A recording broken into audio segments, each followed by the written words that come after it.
Those used to be so peaceful to understand. You know, it's really been a problem. We really can't be crickets, even though we don't understand that as a people generally. Come here every week to talk about it. More and more people are coming around, how this works, what it's working. I don't know if the translation's happening and exactly what it's going to take for people to start finding that wrong. They need to be made right, and how that goes about. I still see and sense first and then see there's a big gap in capacity and capability for us. And so I can only come weekly to give my observations on this, and as the notice to us, people call the news, the notice to us is informs us, use those to springboard on into pointing out points of potential interest that we can jump in and use those also to say, okay, here's the problem. How do you begin to solve that problem if you're so interested? If you've made the decision that there's nothing to do, I suppose getting behind a woodshed here is not going to be helpful. Nobody offers, all these years, nobody's offered too much suggestion. Here and there we get that. So I kind of go blind a bit and in generality. And so I get a little bit of criticism not getting so specific, but it's not so easy to get specific. No one else is interested in it. I can talk to the one who's interested in an email just as easily. And usually, or a chat. And that usually the answer comes pretty quick as people who have asked a question and are interested in their answer, they find out pretty quickly. Even through the hamster wheel on reallibertymedia.com.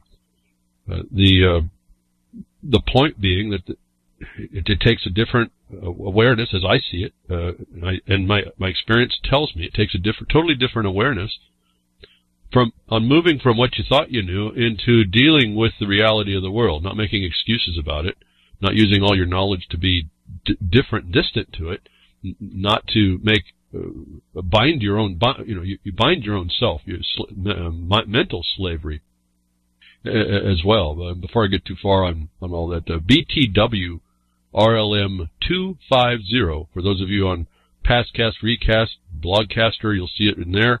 That's the code for the content that I'll eventually get to here on the notice, just so you can see where I came from and see what maybe interested me as I speak, and utilize that to start your studies. It's really on and on about what you could learn, and I've asked you all, instead of making it all I can do is remember what happened to me.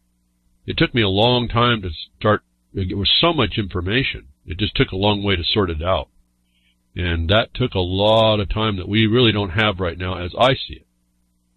That we need people engaging the infrastructure that's been built inside the walls, if you will, of our nation and capital. And this is castle, and this is everywhere, not just the United States. But I focus on the United States because I understand that. I believe I understand the condition a little better here, and I have a pretty solid foundation in the soil law, the land disposal law, the foundation, the law of the land, literally. So I come at it a little different, I think, whether people understand that or hear it.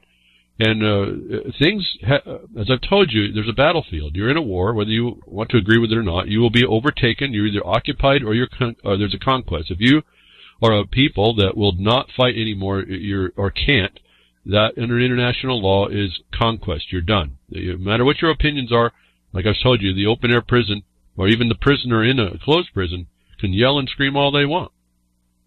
It doesn't matter. Your First Amendment right's not going to be violated in prison. But you're not effectual. You're not going to get anything to change. And this seems to be my main concern for y'all about how this all works. Now, taking and applying what I understand and starting to work with it and start saying, okay, I'm in a battle. I better figure out how to do it. And there's just certain things you do. And if you do any kind of study on the real fighting, you realize that you become a lot more contemplative on, let's say, a fighting style or weaponry or what you might do in a real engagement. You're not as, if you think it's a game, you can go ahead and lose, you can lose your life and come back in. Well, in real life, that's not reality.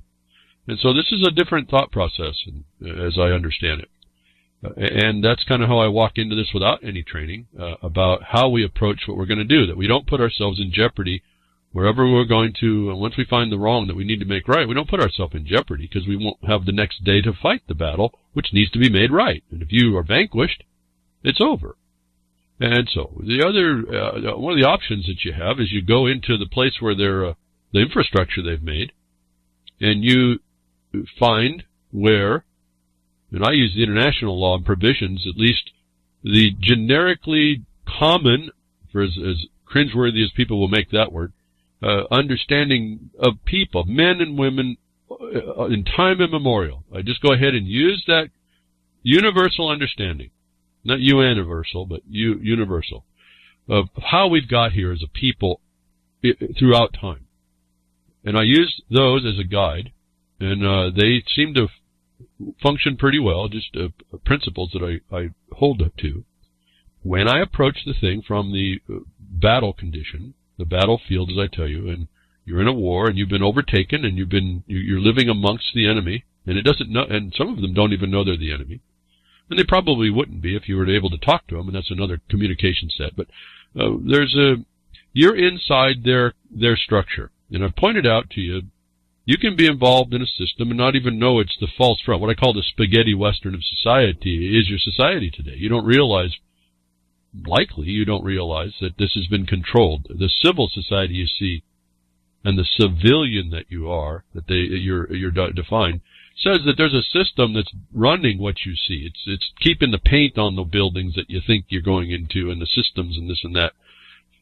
So that's a clue. You know them when you see them, folks. You got to see them, folks, but they're transparent. And as I was talking in the UCY chat here just before on Ron's broadcast, over an hour ago now. It's not conformity, as one poster put in there. It's in the Hegelian dialectic context, it's actually a transparent transformation.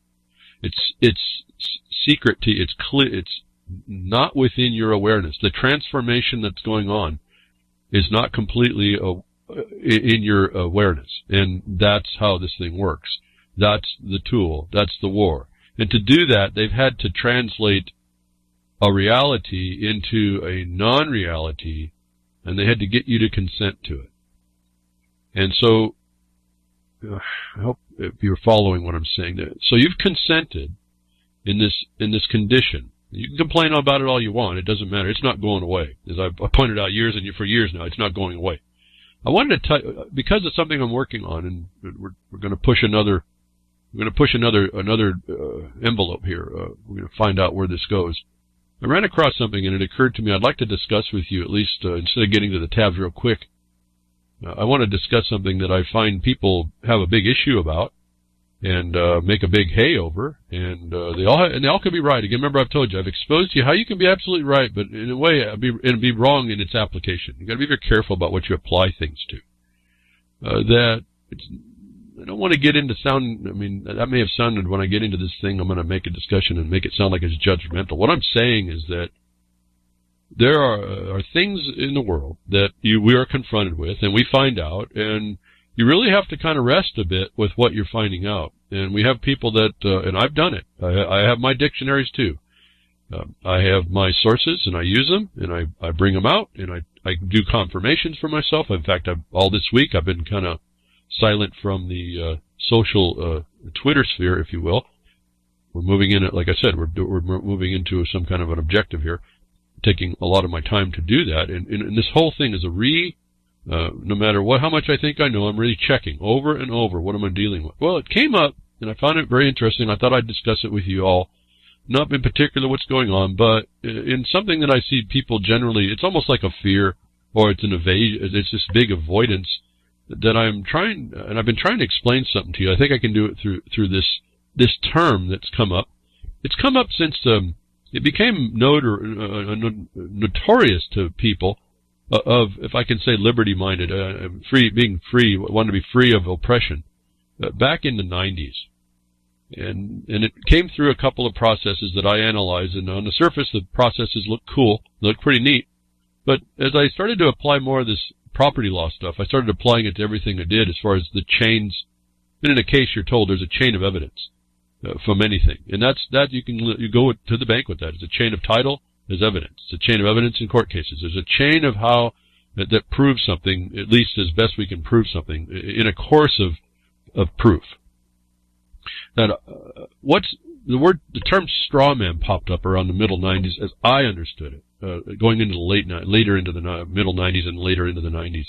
That people have since then it's just become this big, I mean, it's the focal point of everybody's existence.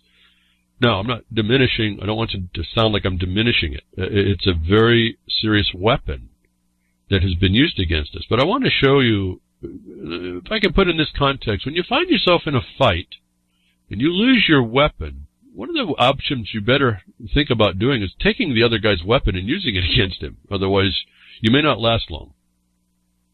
So this is kind of how I approach a little bit of this. And I don't disregard, if you please, do not understand that I'm disregarding the importance. I'm looking to, they're using a weapon. I acknowledge that, and then I find out a way, and I find where, and I develop the points and the facts that allow me to show that they weren't supposed to be using that weapon. And then I can disarm them. And then I take that weapon they use and I use it against them, is what I'm talking about here. I'm not afraid of the straw man. In fact, I learned a couple things here that had escaped my awareness before when I did research that term, because it became such a focal point of what was going on. And I've told you how to prove a negative within the name, the identity, the status that they create, the system creates for you. And I've showed you how you do it yourself, the application. It's an applique. You stick it to you. So I want to just touch briefly here this straw man concept. And I want to maybe open up an awareness that came to me this week while I was dealing with it myself, but on the way I'm suggesting. You use it, you figure out a way to set up the record in order to utilize it as a disarming condition and then a weapon against the perpetrator of the user of that against any one of you. And I want to read just a quick definition. And I want to preface this with my failure to notice, and this happens to be when you start reading more and more dictionaries, you start to make a lineage of these things, and I don't necessarily like Black's Law Dictionary, but it's what people seem to rely on. So I'm going to go with what people want to rely on. To me, it's neutral. I'll use about anything if I can I just have to get an understanding on it. So I'm going to use Black's Law, and I'm going to make you aware that it's escaped my awareness that over time the Black's Law editions originally didn't have the word straw man in it. And so this is a recent recognition within the dictionary system as well. And I hadn't noticed that until I went back and looked at the early version, and then I went through and I looked at all the versions actually, did a quick study in furthering my other project. And this term was unknown. I just go start from the bottom of my list as a reference. This term is unknown in Black's Law in 1968. And so let's put that into context of what actually the justice system made these things called straw men, but they were utilized. They were called fictions in order to get something done that couldn't be done, but to do justice with that thing. And that's a dangerous thing to be wielding, and so you had to be real careful as a judge or a court system how to do that, and not giving sanction over to the judges and the courts and the bar system, which has been with us, at least I know, in the country United States, well before. Let's see, it moved out west in 1892. So these people and the miners of 1866 were running these lawyers out on a rail before 1866. So the mining districts would run these people out. They're called Bar Association members. Before they were the bar, they were attorneys or lawyers. They were the esquires of Europe. I don't want to get all lost in that. I'm saying that there's people before us that were more knowledgeable about these types of people that take your stuff and try to represent you through them and torn your property. But these dictionaries came along, and they show us a meaning. And this term, straw man, was unknown in 1968 Black's Law. It comes up in the 1990 version. And what I found interesting in going from my latest as I went back through, the latest, if I understand, well, the latest I have, there could be a new one, is 1999. And so let me read that, because this is how I found it, and this is how it started to make impression to me, and how I started to understand how to use this. A straw man, by Black's Law definition, And there's other ways to use these, so let's not get too sold on all this. But I want to point out something on using these things. They're using them to hurt us, and they use this weapon against us. That as I said, I think you can take it away from them, to disarm them, and then use it against them, because you can also find how they're not supposed to do this. And they did that. When I say applique, they stuck it to you. You stuck it to you. Well, they take an oath. It sticks it to them.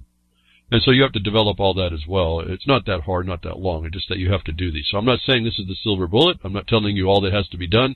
I'm trying to show you that you can take these terms and you can have a big aversion to them, or you can start looking at them and saying, well, I'm in a battlefield, and I better figure out the weapons that's being used against me and those weapon systems, and I better be able to best those things.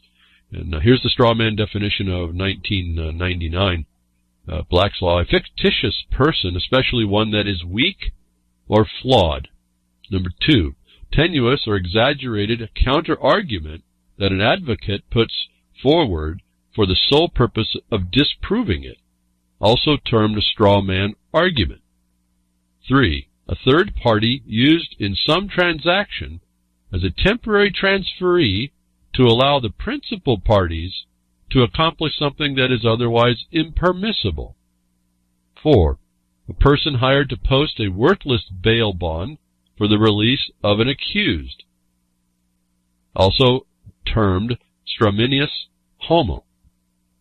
That's the 1999 version, and I just want to point on this number 3. It's something that's been created, temporary transferee to allow a principal party to accomplish something that is otherwise impermissible. This is where I started to focus on, and also this other bail bond condition, where is a person hired to post a worthless bail bond for the release of the accused, is a very interesting tool that's used against you as well, whether you understand this or not. Now let me go to then the first. I think it's the first time I found in the Black's Law that this term pops up, but they also had something interesting, which is where I went with the project that I'm working on. It's the term straw man or party. So I need to say that the word straw man here is 2 words, not one. Straw man or party. So you would have a straw man. You could use the term straw man or straw party.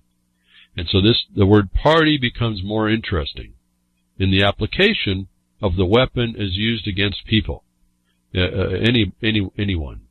And so this is what I'm trying to say. If you understand this, you don't have to have an aversion to it. You just see, depending on how you bring it, and you don't, and I just will have to say, you do not use this as they apply it. You use this through collateral. What I'm going to offer you, they are used in a collateral attack to what they do. Understand this very clearly. We're not going in and asking for nothing. We're identifying that they're actually using this tool that's impermissible to use to do something impermissible. You use a collateral attack tool to do that. So the straw man or straw party that I could find was first brought up in 1990. And I was just pretty fascinated about that. I didn't realize that these were just recent terms, at least by Black's own editions. The straw man or party, a front, a third party who is put up in name only to take part in a transaction, nominal party to a transaction, one who acts as an agent for another for the purpose of taking title to real property and executing whatever documents and instruments the principal may direct respecting the property. Person who purchases property from another to conceal identity of real purchaser or to accomplish some purpose otherwise not allowed. And so there's the first, an expansion on strawman to party, and the addition, again, its origination is one of doing something with this straw creation, this fiction, what I have deemed a fraud in fact, and they use it to accomplish some purpose otherwise not allowed. This was the consistent thing in this definition. So I look at that. I don't have an aversion for the use of a straw man. That is what they do. That is what they put up for your accommodation, for those of you that knew that part, the accommodation party. That is used instead of as a transferee for you to be involved with by them. And so well, how as it came to me as I was looking at this, given I'm doing a collateral attack on exposing this very point, this very thing that they do, that we all know that study it. Oh, you're the straw man, your capitalized name, all this. You go on and on and on. And I've asked you to take your information now and apply it. I've also told you can prove a negative. You can show that straw man that doesn't exist does not exist. How did I tell you to do that? Well, that same system that uses this definition and uses this weapon has a records department for the official records of their environment, of their state, their condition. And you go to that secretary. And in a way, it's no different than a mining district secretary. The mining district recorder was the recorder of all the things that a mining district did. It was the official record keeper. That was the most important officer in a mining district. Was that, well, short of the assemblymen and women, but the officer in the mining district was the recorder. Why? Because this country works on evidence, recorded, to be certified, to be used as evidence, to protect the property that's been recorded. And there's supposed to be the laws, and the system is supposed to be neutral to do that. That's it. What we've walked into is a substitution.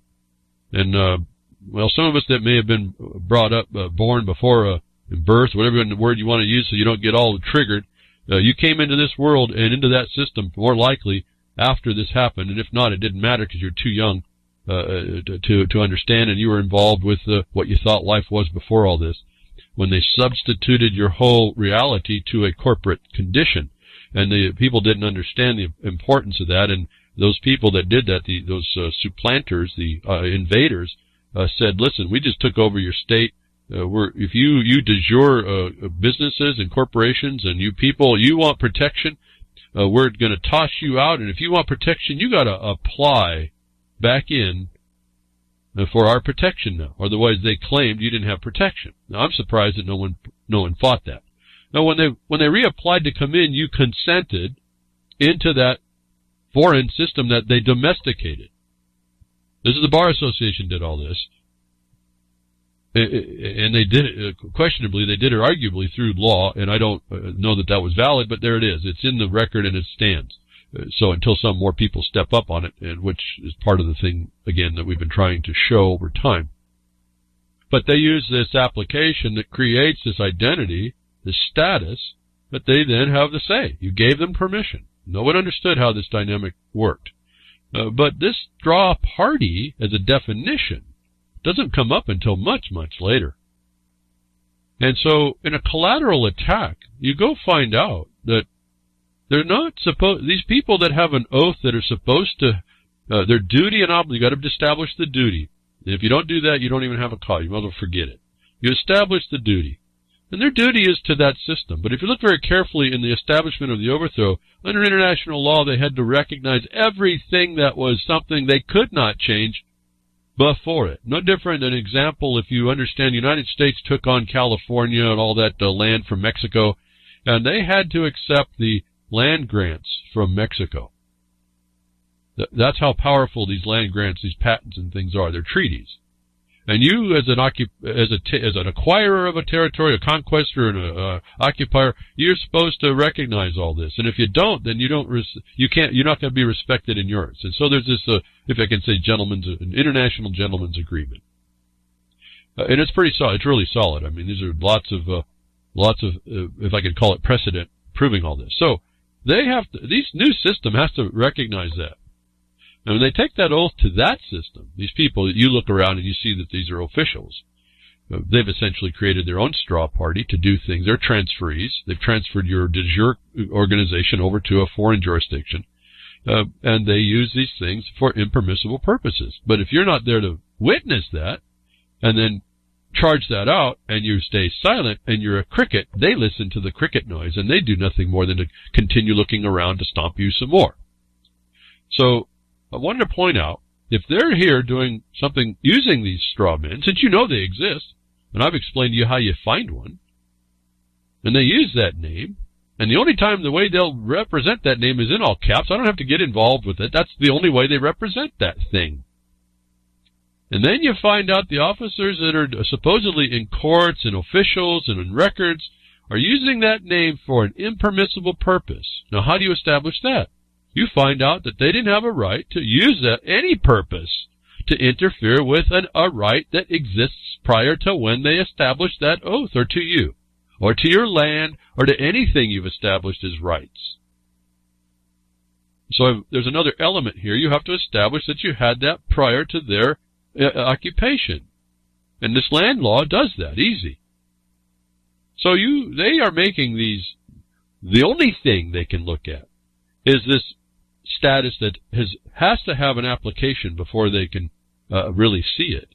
When they move on their own to fabricate a record, now you've got them doing the fraud of the fabrication and for an impermissible purpose. The duty they had by their oath to that system was not to trespass to do that. I just keep it in a simple trespass. There's a whole lot that goes on here all of a sudden really quick. That if I think I've said enough here that if those of you that do the study, if you had an aversion to the straw man, I'm telling you the very existence of that and your proof that it exists, and then used against you, the man, not the straw, not a straw, but the actual man or woman.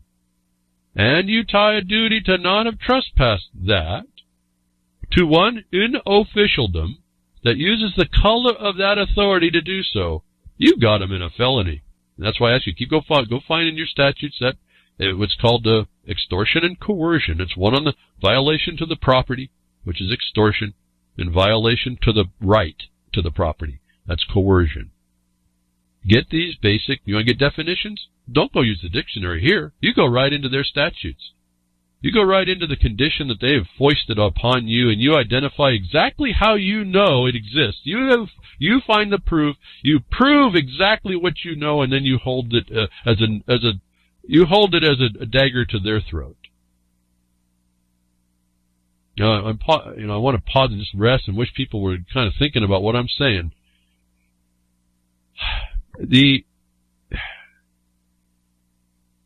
I don't know more to say. That's an example of what I find is what we need to start doing. Don't don't cause an aversion to what we know. Actually take it and take the next two steps in applying it in a reverse against a duty found that they weren't supposed to violate. Don't question it. I don't question their oath. I go ahead. I don't care if it's faulty. I say it's valid. I want them tied to these things that I find out that they take the oath to. I want them tied. I want them to come back and tell me their oath is no good. Because I've got them utilizing a straw party, because they're doing it in court case starts issues, or they do it to prepare for a civil record, administrative record, to prepare a suit. They're pre-preparing the party record. And that's another forced association on its own, isn't it? So now they were supposed to recognize no forced association. Where did I get that? Your First Amendment, so-called. That they were not, you have the right of free association, you have the corollary right of not be forced into association. They're doing that through this instrument, this tool, this thing they call the straw. Most people know them as a straw man. I see the definition for straw party, and that party word has been removed since then. I'm going to go ahead and use it anyway. Doesn't matter to me. I know that it's there. I know what they're talking about. That's why it was there. It was there in the beginning. Like some of the other things they removed in 1999, if you notice, if you know about blacks, you know they adjust blacks to adjust to in particular, you can watch it track the Uniform Commercial Code. And it's a special dictionary, actually, and I don't even know that it's actually valid, even though it's used. But since so many speak to it, I'm going to go ahead and speak to it. I'm not afraid, I tell you, I'm not afraid of going ahead. Let's go ahead and through it. You want to give me all you know about the entomology about all this? Fine. How is all that knowledge going to help defend you against this weapon against you? Is my question to everybody. How are you going to take your knowledge? Again, it's evolutionary engagement. How are you going to engage that which sits to attack you or wait till you move a little bit the wrong direction to hit you, and they only hit you this way? How simple is this, folks? They only hit you this way. The definition of straw man, even in blacks, I don't have to qualify it, I just use it. But I don't use it against me. I use it that they shouldn't have been using it against me.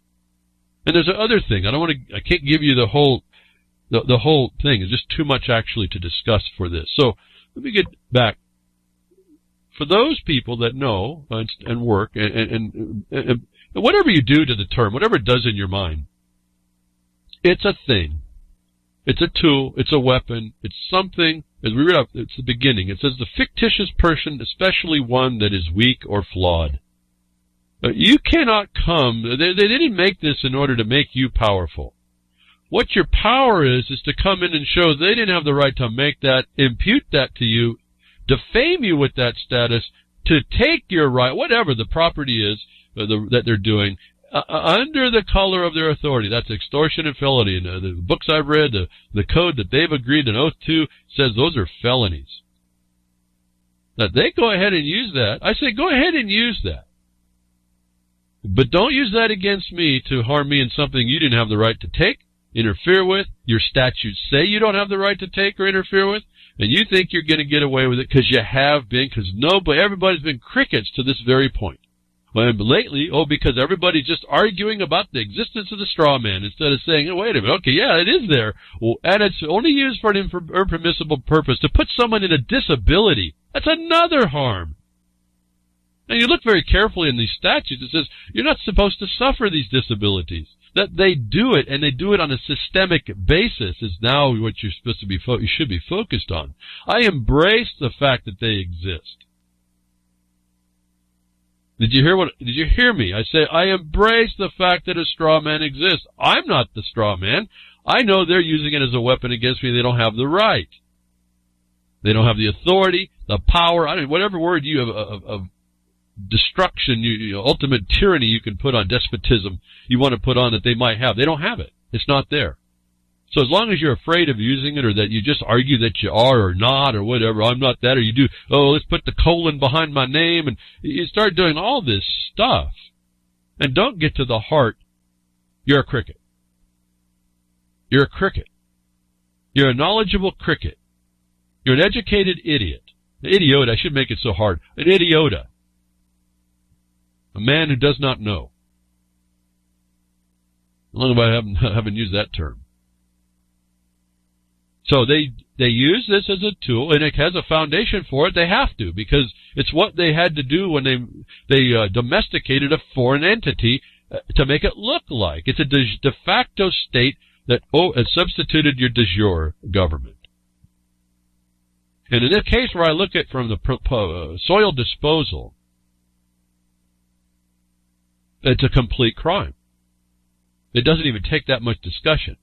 Because when you research more, you'll find that there is every prohibition against the use of this creation of the tool, or the use of it to divest you, disgorge you, to their unjust enrichment. All these equity terms start popping up, which allow the remedies of restitution. If you don't, okay. So I just gave you the remedies of restitution. I've given you the idea of what one collateral attack is, and in fact, more of it is. You do multiple collateral attacks in building your record, and you don't ask them questions. And I'll have to say here, I guess before the fact, keep hearing this video going around where Cliven Bundy's saying, with his attorney sitting right next to him, we challenged the jurisdiction of that court, and they didn't. They said they didn't answer. They said they had jurisdiction. Well, they didn't do it, by the way, I'm saying collaterally attack the jurisdiction of that court. No, they went in by a motion. They moved the court by the very nature of the instrument that they file. They asked the court, are you a criminal? And the court come back and said no. Makes sense to me. I don't know if it makes sense to anybody else. But they think, those two people, that attorney and Cliven Bundy, believe they challenged the jurisdiction of the court. That's not how you challenge jurisdiction of the court. So, like what I said, be careful to use what I'm saying in application like you think that's the only thing to do, and now I have my case. It's no silver bullet here.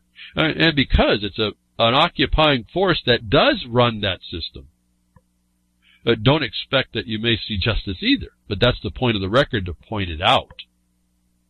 When you have them, you can make the record not on your opinion, not on your word definitional lists, which change from jurisdiction to jurisdiction, as I've told you before. You can't expect stability. but you can make a record beyond opinion within the context of the obligations of the people that claim and pretend to have these obligations. You show them to be the pretense that they are, and you make the case for the people to watch, because we have to have the mass of educated people. You show them how this is working against them. And I've said it before. We have a foundation made. In fact, I've referenced that foundation, showing that the federal courts have no authority to do what they do, and they still harm people. No different. If you think that Cliven Bundy's case and the judge doing the cat box cover-up, I told you I predicted that she had to do that, and she did. Almost to my astonishment. When I say this, I know it's going to happen, but I don't know it. You don't know the future. But when they do, it's kind of astonishing to actually watch it. She does the cat box cover. You think that judge is doing it for justice? And I kind of jumped at my calves and I start talking about this, but maybe I misorganized my position here. But and you think that's the only wrong you saw in the persecutor being caught? No, this is a systemic problem, and it doesn't end at the federal court. It's completely within the state courts. It's within your municipal courts. It's the system. It's a systemic plunder. Now, that's my opinion. How do I prove it? Is no different than our opinion is they use the straw man, and we can complain about it. How do we prove it? And I've explained over time how you prove it, and how you know, and I'm explaining now how you start to affect that.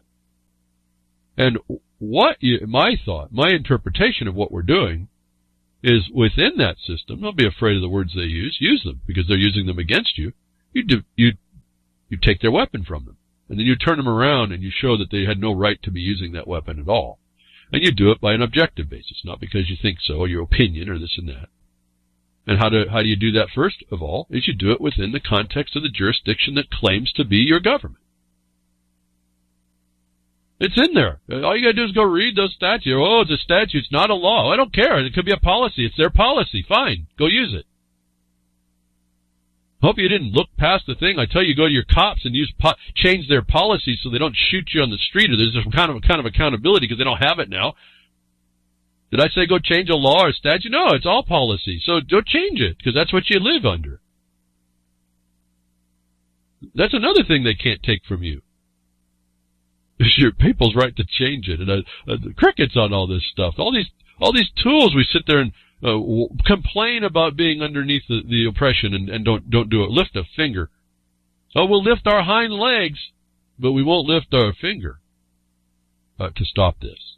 Really fascinating to me. But anyway, I hope I clarified this. Straw man is a term. It's recent, actually, compared to what my studies have been.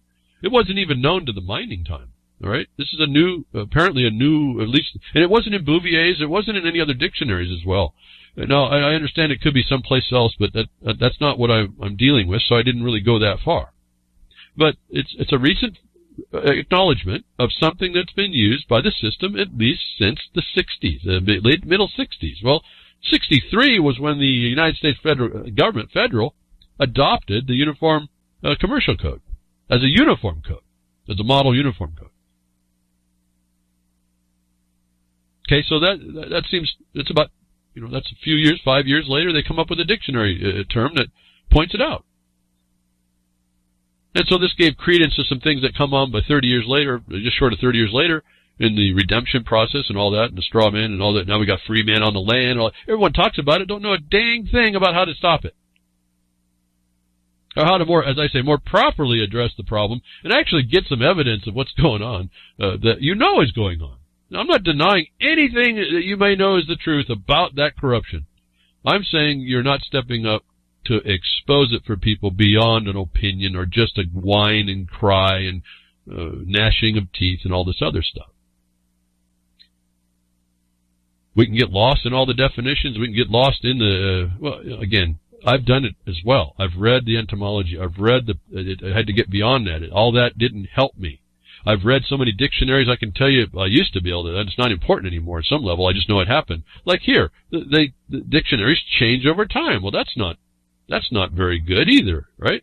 Nothing's really very stable. And you start looking, well, if things are changing, there's something allowing the change, then we may be recognizing that there's something underneath the skin allowing the change and needing the change. Let me kick you back to the thing I've told you way in the past when I started looking back around the 1900s, and this is right after the attorneys showed up on the West Coast. All of a sudden, the state seals started changing almost yearly, if not a couple times a year. And back in understanding about heraldry and shields and these things, I realized these escutcheons that they're making were changing the depiction of the state in representation, your icon of the state, as you understand it today. The heraldry of the state changed because something in the state was changing. And they do this all along. You can watch, and I started to realize if I watch the change of the seal, I can tell something important happened to change the organizational structure of a state. And I don't think I found one time I couldn't eventually find, sometimes they're pretty obscure, why they all of a sudden made this new seal. Why do you even change the seal? Why does it stay steady state? Because there's been occupations going on, and it seemed to be correlated right after the 1890s, when the attorneys went from Chicago into the West. And so this is another clue. You start tracking down. Oh, let's watch what the attorneys do then. And that's where I started to come in. I can't say I found it. That's when I identified the substitution that happens in 1953, just coincidentally in time for the 1954 federal tax laws. And now we might want to get into possibly your CAFR. For those of you that understand that, I haven't timed that the same way. What I'm saying is that's where it says make records and keep books. That's the books and the records. The Federal Reserve, Federal Registry was an administrative side. They were making records and keeping books. They changed the 39 tax code to 54, though. The year right before, a lot of states went through this substitution. And so, you have to apply into that system. They're not supposed to be able to attack you, but they do. And then, so I realize, I've told you before, you can't just stand on your man on the land. You got to show you have an existence outside of that de facto state. And the best place I've found so far is in the land disposal laws and your rights to those. Those are antecedent all this. And so they want to make a straw man that's unknown to a grant of Congress. Go ahead. Use that to affect my property or my rights. You're committing a felony. Do it. Go ahead. Is my attitude anymore. And so I hope I've laid something out here. This is really a fundamental, foundational position to work from. It's not created. You have to do the work to create the elements of what you're doing on a bunch of, actually quite a few sides. You have your, essentially they got a bunch of doors that are coming in on your castle. You got to make sure you got fortifications on all those places that they'll come to violate you. Then you also have to hit them for the fact they didn't have the right to violate you. You also have the proof that they knew that they weren't supposed to violate you, and then the duty connection that they have to do that. And that's the main, I guess, one of the main points here. That within that duty that you find that they have, you prove this by their own actions, and that's one of the main things is the oath. Even just sitting in the office and doing things will impute that to them. You have to set the fact of that. Then you show within that they couldn't use the straw man. Oh yeah, you know they're using it, but how do you work that? Because they'll beat you down to death with it. When you do this better, you'll understand you can go in, and this is part of the other thing I'm working on, you can be right there with the status of the man or the woman, and you know they're dealing with a fiction, and you've got the proof in the record already when they start dealing with it, and they won't address you. I shouldn't say address you. You should be dressed. There's no... anyway, they will not acknowledge you, which is a crime, because another part of this is the remedy of how you're there. You're not there as the defendant. You're there as witness of a crime going on, and you are essentially intervening to do justice. And you're on 2 levels there, so I can't qualify that on this broadcast. But the point is there are some very fundamental steps that you take to establish the things that is recognized that need to be established by the remedy you choose, not them, that's not within their system, but sits there to out their system. This straw man, I was actually had a smile on my face when I saw the straw party definition, because that's really more of what I needed, is the word straw party. And so that I said, well, here's all, because I was already looking for this, I guess. Again, you have to be receptive. I said my awareness hadn't noticed it this way. Although my action, my focus, my intention was to do exactly that. And guess what? There it was. My past reading that I'd forgotten comes back to help me. I was able to recognize the things I already having the plan in the record. In fact, I was astonished. I was told, we already got that, we already have that record. We already have that. I go, really? We wrote that all? Yeah, it's all out there. It's been done for months and months and months. Now, I don't hold on to everything. I just kind of move to what has to be done. And again, you're on a mission. You're having to accomplish certain things for your end result. And so I guess I'm trying to stop this, and I keep talking. There's so really more to say. I don't know what's going to clarify this to you.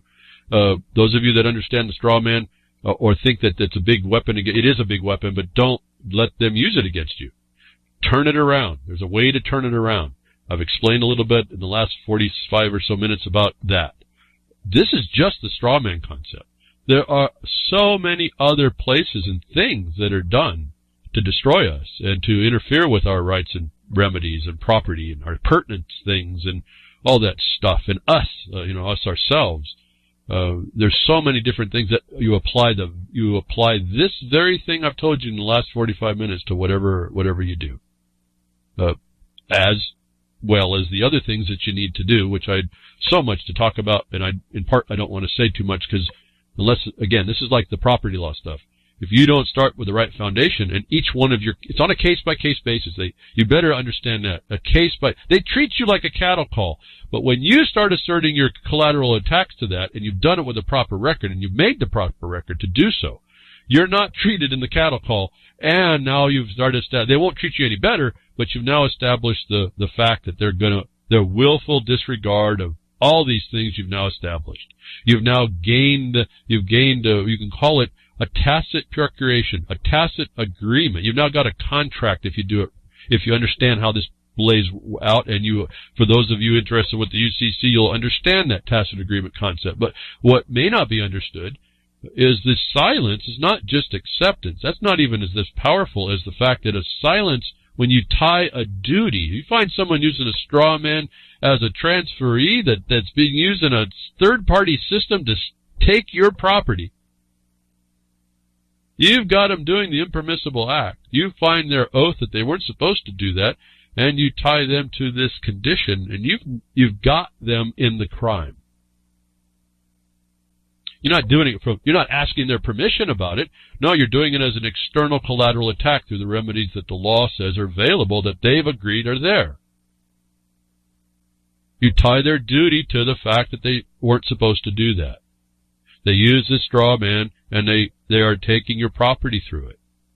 And it doesn't exist. And I've told you how to do that. How do you prove that?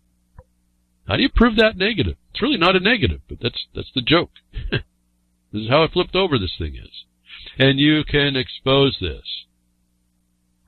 And hopefully you do it in a way that's pretty formidable. And I'm focused to try and do that. I hope we'll accomplish our goal. But we'll see if the example of our 2013 victory is anything to see. People don't recognize this. That's how far and away we are from being actually knowing. We know a lot, but we don't know the right stuff. We don't apply the right stuff. We don't approach the problem in the right way. And all that's known and used against you. And so we could rattle about the straw man, but and how much we're not that status. They don't care. And they don't care when you start to out them either. And that is a good thing, because that makes your job a whole lot more simple, isn't it? It's not like they're nuancing this thing or splitting hairs to make it look like there's it's not like they're trying to find a way to hide right in plain sight. They can't. They just stop talking to you. Well, silence is a false, I was getting to this, silence is not just acceptance, it's worse. It's a false representation, where you tie the duty to the one that was supposed to respond, and this is what one of the remedies you'd use does, and they fail to respond.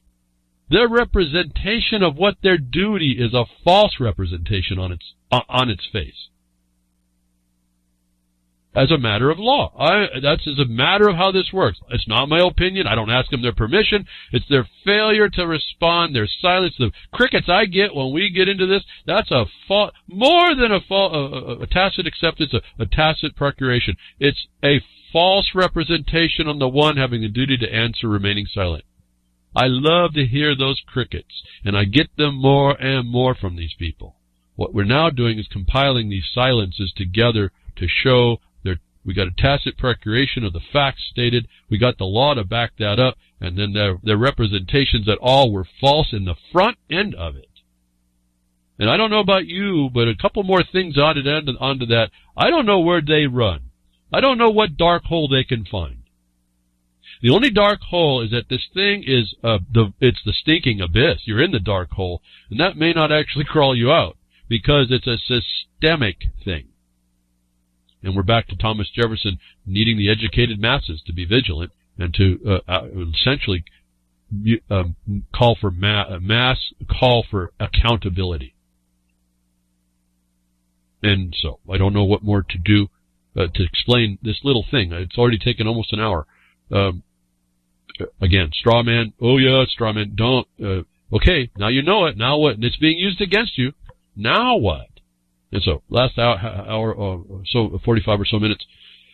If you go back and listen, unless you understood and you were taking notes, and you can keep going, you take what I've said, start to apply it, start to bring out the things I didn't say, all the silence.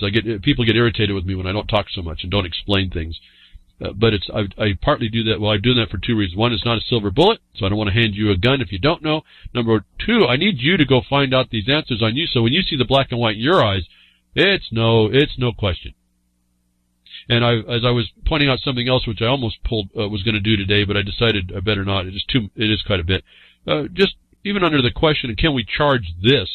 Under that question, going back in my ignorance of it, I said, okay, I'm going to suspend my disbelief that it doesn't exist. Well, we found something. And in looking at that was exactly the ease and how you put together anything you want to do with charging an official against for a crime, utilizing their system. And I can do it, once I see it, once I saw it, the black and white, I assembled the parts. Pretty simple. It's like an erector set for one charge. Once you see this, I can't tell it to you. You have to see it. Once you see it, there's no question. That's why I don't say a lot. I want you really to engage. Then you got skin in the game. All right? You want to put yourself on the line, that's how you do it. And you see, when you find out that a term that's a criminal act has elements, and they're acknowledged by the system that you're looking at that's doing it to have the elements that they have, and they're written in stone, if you will, you just go ahead and prove those elements and make them a part of your statement. Pretty simple. And within 5 minutes of something I didn't even know existed that way, I understood it a different way. I found the black and white. I started to read it. It was authoritative. I put it just not even 5 minutes. I had a new short 2-sentence or sentence. It was 2 lines. It wasn't even a sentence. 1 sentence, 2 lines. Had a whole charge that wraps up a whole. I keep telling you about extortion and coercion. There's another charge that kind of is a roll up of that. I hadn't noticed that because I hadn't noticed it in that jurisdiction, so I hadn't thought about it. But upon the question, I revisited my ignorance. And it wasn't the first thing that came up. What came up was what I remembered wasn't applicable. But in looking through quickly, I found a description. It was on the search engine, on the internet now, folks. I'm not doing anything special. I saw a description that used words that were not consistent with how I was seeing the description list of the search engine coming up before. The one down a ways was this little description that didn't have the same words that spoke in the point of crime. And I said, that's what I'm looking for. And sure enough, there it was. So from ignorance to 5 minutes later having a sentence of new charges. It's a roll-up of the extortion and the coercion. It's pretty interesting, pretty cool. I want to point out that this is how this starts to work when you read this black and white. It won't work until you start doing that. You keep making excuses, you'll never understand what I'm saying. You'll never understand how it's not getting engaged. You'll never understand how it really works. You'll never know how fast stuff can be actually pulled together. It's a little more tedious to pull the history record together because of their denials and this and that, but that's just what has to be done. Because otherwise, they're not going to hand it to you. Remember that they don't even do it as well as the lawyers are telling them to do it. Where you deny, they don't even deny. They just shut up. Their silence is a false representation of the act they claim outwardly to be doing, which itself is a false front. And what else would you expect? If you know what I've said, they created the false front. Everything they do is a false front. Even if the military's running it, they are the false front to the military occupation. It's a spaghetti western existence is all I can see. And you walk into that town, and you walk in there unarmed, and they try to pull their guns, and you disarm them, and now you got all the weapons, and they're standing there in the street. Now what? No, there's more of a chessboard here going on, and multi-layers. But the point is at least you got this down. You don't take a word that you take as a victimization and don't use it. They're handing you the weapon, essentially, on this. You just have to put the fact together. And so, let me move on. More of these things that go on. More straw men in different ways.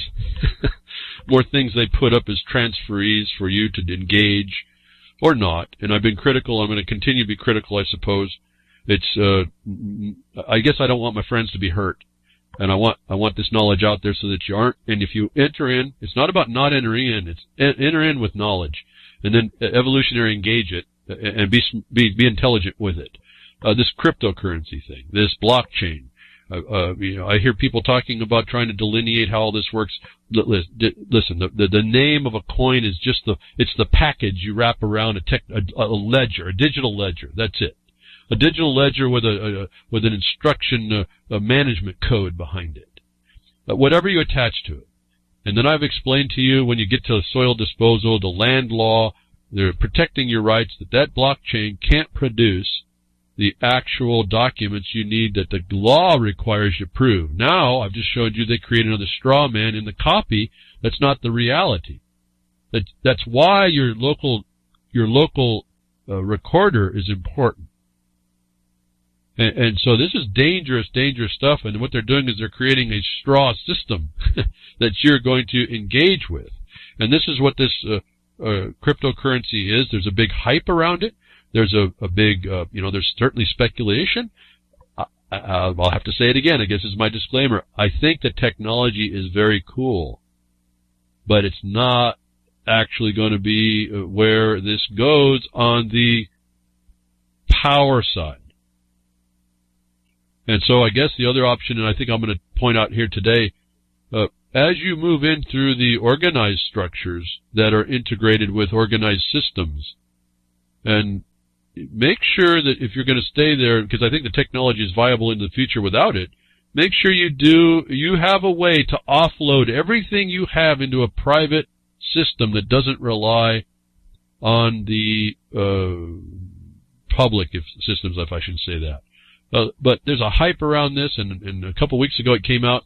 They're hyping this thing hard, and they're doing it. I've told you they're doing it because they want people to become familiar with it, agree with it, think it's, and trust in it is the main problem here. Remember, we're dealing with these fabricated trusts or these tools as well. A straw man is really kind of a different type of a trust. It's untrustable, but it still sits there. So you're dealing in these legal entities anyway. But here's trust. Your confidence. It's a big confidence game as far as I can see. The virtual currency girls. World gets its first cryptocurrency pop group. If you didn't think this was a bunch of promotion. As digital currency fever spreads across the world, an all-girl pop band from Japan called Katsusuka Shoujo is on a mission to educate the public about personal finance, Bitcoin, and other cryptocurrencies. Well, nothing about the blockchain there, is it? But here they are. They're going to come out. They're coming out, and they're going to have their first concert. In fact, I think they just had it. I didn't even go look. This is a big promotion. A big entertainment company picked them up. They make a band. Now we're gonna popularize this with the youngins, and maybe even you old long in the tooth types will be put a big smile on your face as the 8 members of the group stand on the stage and do their songs and performances with their little masks. Represent one of 8 different top coins. The mask represents the covering they throw on the blockchain ledger technology they're each individually using. And it's just a tool. It's a tool for what, though? I just told you the straw man is used by the tool of the oppressor to harm you. I'm sure I explained last hour, if you know that, then you can disarm him of that weapon and show he had no right to use it, and then show how when he used it to do something that he had no right to do, and that brings him into the felony extortion coercion issue. I've also been critical to say how this thing will work. The governments will either agree and regulate you and tax you, or they will ban the use of the crypto coin. And everyone goes, yeah, how you ban this thing? It's non-centralized. Well, it is centralized, given you go to an organization that's knowable and findable. And this is what's happening. A story comes out to say, pretty much, he comes with a little bit different issues on a writing. Ian Welsh, major. And I just wanted to, here's the heads up, folks. The government, someone else saying, major governments can shut down cryptocurrencies at will. So those of us that are, not me, but those of you that are, I should say you, because I'm not doing it. I mean, part of me wants to be in it, but I've got other things that I'm doing, so it's just not as important.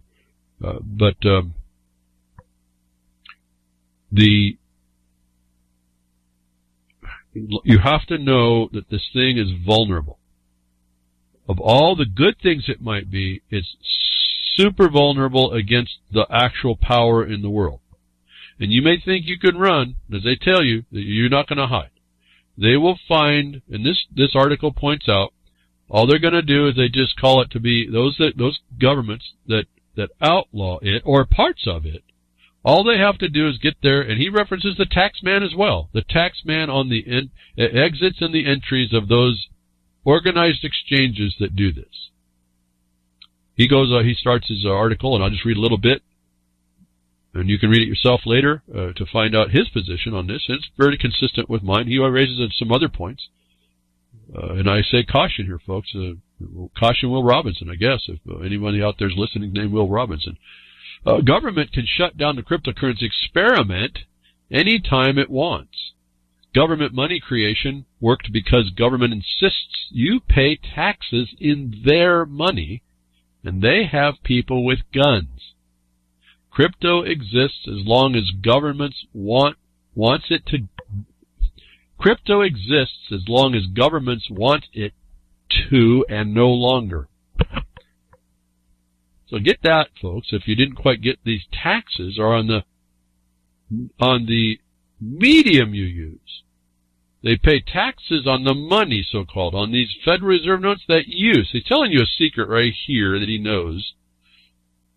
You use those FRNs, and they're subject to some, I could call it duty, I suppose, a taxation. If you're using it. I told you they were making this crypto issue as the currency that they use so they can tax it. He says it right here. He goes on to say there's a great deal of triumphalism in the crypto world because it has made a bunch of people rich.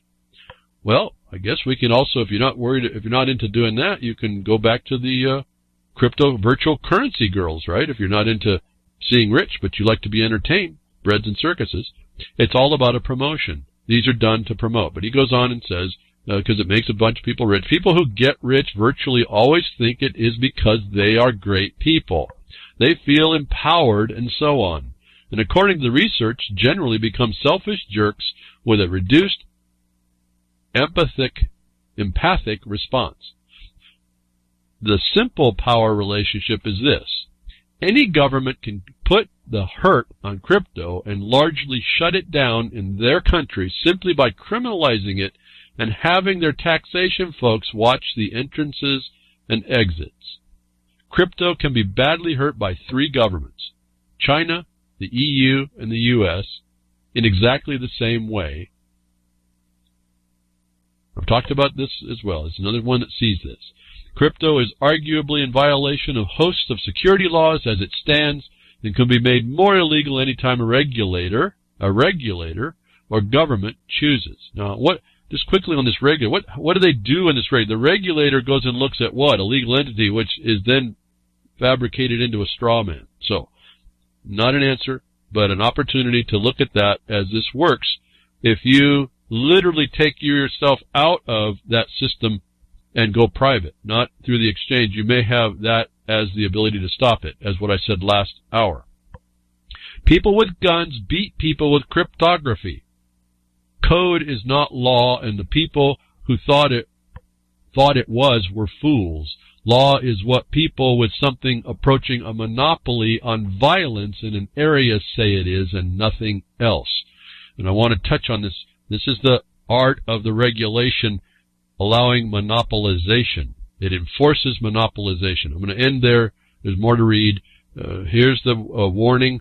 I think I see in here, if you folks that are in on it, have a way to offload your stuff into a private system. If it starts to come down, you're going to probably be able to survive yourself, the value anyway, into other things that you can still keep private. Those are probably going to be harder for them to do, and you could probably work through there. And then you have the right of free enterprise, free exercise of your own energy and all that to come to bear. As I talk to you more of the law of the land, your rights, who you are, who you're identifying, who you're not, and when they come after you in a impermissible way, and how to out that. That's what I talked to you about last week. Exactly what he's talking about here will happen when you don't know about that. So this is he brings up the monopoly of violence. It's a monopoly of monopolizing also, and they use the power of the state to come after you. And I'm hearing a lot of states that are trying to tax local taxation of marijuana. That's exactly what's going to go on. They're going to go, they fabricate a so-called black market, which is destroyed as soon as you have lawful, destroyed by any value. It's still there because there's this underground thing that always goes on, but that's a lie about being black market as well. But when you have the legalization, even not the decriminalization, but the legalization, it functions, and then they take that money back and they put it back in to support law enforcement to go after all the other markets. They're essentially it's a protection society to protect the legal growers. And so you're just hiring the government to pay to suppress competition. Right after that, the big boys move in and start picking up all the properties, and they consolidate this, and then you end up having you have 5 or 6 people, 5 or 6 banks, 5 or 6 multimedia things, 5 or 6 places to go buy your food, supply your stuff. That's how this works, is the regulation does this. So understand this is what you're walking. For all the people that think it's decentralized, you listen very carefully. It's not. Someone owns that ledger, and you'll play by those rules, and they can open and close that book on you at any time they want. And those are the regulated ones, and they will only be allowed to be regulated. And I think we have proof of this coming. That if you're caught blinking and not looking quite in the right direction, you might. At minimum, you're going to lose what you have. But worse, you may be tied up in something you didn't understand is coming. So that was the caution. Also, it kind of passed by me. I've talked about this before. The MLK thing came through right out. I didn't realize that last week it was going to be MLK Day. You know my position on that. Not such a good thing. He promoted civil rights. He promoted the content of your character. I told you the word character means your obligation. And that's found in Bouvier's 1856. For those of you looking, this big promotion came from all the libertines out there about how Martin Luther King was all for equal rights and this and that and the other. And he was someone to exalt. And I didn't know the man. I can only look at a distance of what you know him when you see them, folks, and what he did and what he supported was civil rights. Equal rights, correct? We got that. Title 42, 1981. The right to pay exactions of every kind. So something popped up, and I wanted to comment to this idea, because they're trying to say that this blockchain kind of democratizes stuff. Well, it does, but not in a way people understand it. that this also MLK thing, they were trying to tie in this, how this democratizes this blockchain stuff does all this. And I posed the question to someone who is libertine in their awareness, supporting a bit of the politics of which I thought was so interesting, trying to counter someone else who was, I think it was CNN, who was saying that he was the first socialist or this or that Martin Luther King was a socialist, environmentalist. And this response came back with this, anyone want to tell them he was Republican and hated taxes? And so I wanted to clarify the record, at least for my feed, and I said, could MLK, it's a question, you can answer it yourself here, folks, could MLK be against taxes but for equal rights, i.e. civil rights? And then I posted the quote from Title 42 and the link to Title 42, Section 1981, that statements of equal rights, quote, shall be subject, those of all y'all, with this status, that is, shall be subject to like punishments, pains, penalties, taxes, licenses, and exactions of every kind, and no other. Hashtag Human Trafficking Awareness Moment. Human Trafficking Awareness Moment.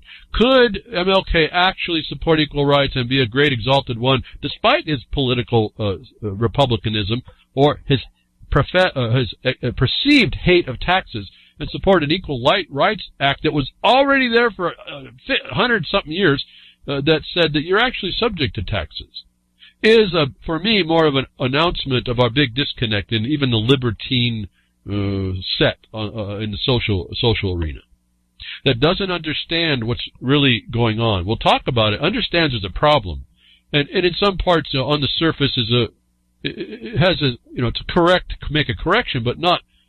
I said, you can be correct. He can be correct. He was a Republican and not against, and he could have stated he was against taxes, but to support equal rights, he was actually supporting the content of your character, was your obligations to be subject to exactions of every kind. So how can that statement be actually applicable and correct for everyone that wants to support MLK? You'll have to explain that one to me. And I've done the MLK study, how many years now? And I don't even touch it anymore. It's out there. Or it should be, or maybe it's gone. Maybe it's gone into the virtual internet. So we have this problem. And the first report here says they do this because you use the currency that they've created or they've taken control over, and they use the currency that's theirs that you pay tax for using. You need to keep track of, because that's the extortion that's going on, and how they set these things up for you to plug in order for you to do that. You apply this whole thing to yourself. You plug in. Silent Weapons, Quiet Wars.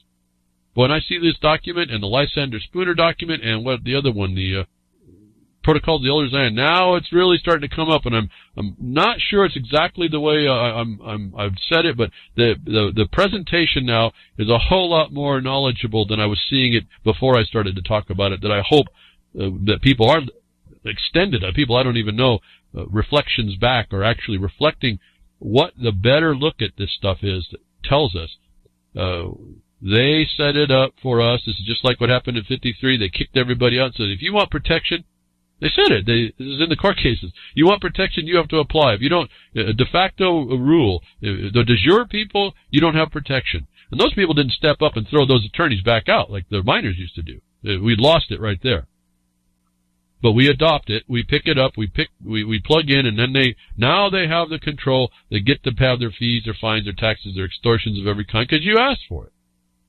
They sit there as the power to control. So I've told you they're going to come in to shut down. Last week I told you that there was a report that says South Korea was going to ban cryptocurrency. It came out 2 days later that the report now that the Ministry of whatever determined they were not going to ban that no cryptocurrency trading ban in South Korea. Government confirms. But then you have to kind of read the fine print, as I've told you to go read in the article. Sure enough, they're not going to do it, but here's 2 caveats that they state right inside. And I made the observations with the quote out of the story. You'll get the link. And what they say in the story is, I'll just do the quote first, South Korea government will pursue, even though they say there's no ban, they say the South Korean government will pursue the crackdown on anonymous cryptocurrency trading accounts. And so my observation of that is no, there's no ban in the near future, as they say in the article, as long as they know you. Now let's get back to something I think that Grimner says a lot about your right to bear arms, and registration is confiscation. You register. They're going to make you register. Everything else is going to be considered an anonymous cryptocurrency. I notice this word anonymous. Exchanges or cryptocurrencies now popping up to be the distinction. So be aware of this. And they're trading accounts. They're calling trade accounts. These are in commerce, all of them. And I said take note. You might be able to privatize yours when you don't allow them to create this straw man in order to gain control, to impermissibly control your private livelihood in exchange and private contract, which you have absolute right. Well, in the United States, we're supposed to have the right to do that. The other comment in the article it says that we're not going to ban. Well, now they said that they will if you're an anonymous account not registered with the government. So this is what I told you they're going to do. They're going to go after these. They're going to create exchanges and require that they be registered and then controlled, and they will know you. Okay, so this is not decentralized. Only decentralized that they don't care where it comes from. Plug in, but someone has that ledger and controls that ledger. Someone. And in the financial sector, it's going to be those banks or somebody behind that. They also say in this article, they say they're not going to ban, but then they said there's going to be a ban on foreigners and underage investors from trading. Very particular thing here. Expected to be implemented on January 20th. Oh, it happened yesterday, apparently. So I add to that observation, and not only are they going to go after the anonymous accounts, you're also going to have to be from these parts.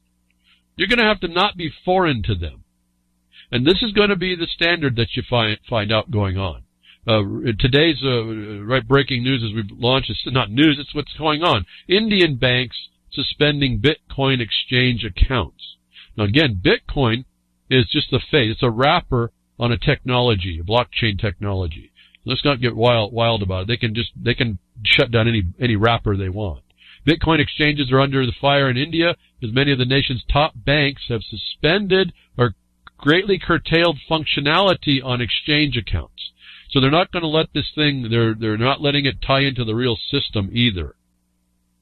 I won't go more. You have to, if you're into this, I want you to be careful. My concern is that you're looking at the future, the dystopian, you're going to be connected to this electronic device.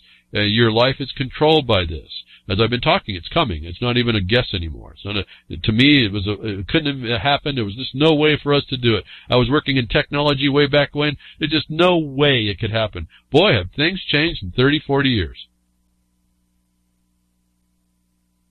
Wow, pretty cool. Really cool at one level, just terrifying on the other. So, as I've suggested, things will roll out. This is notice to you what's happening in other places if it's not here yet, what they're doing to control. As I said, they will take something that is an outlaw and they will embrace it. They will embrace it and regulate it. They will give you benefit. The outlaw would be given benefits to be accepting of the regulation, and they'll have all the reasons why they do it. Right now, coming out the gates, money laundering and other and tax evasion. If no one got the clue up front, which I told you about. And again, getting into this technology is speculative, not on the value, but on whether or not you're going to have your exchange existing the next day. We find it again. The first report, that major article, he says they can shut these things at will. Exactly what I've told you. Here's another one. Now, regulators shut down leading crypto exchange after Ponzi scheme accusations. Presumed guilty here, folks. Get that. An anonymously run cryptocurrency. What did South Korea say? Anonymously run systems are going to be outlawed. They're after them.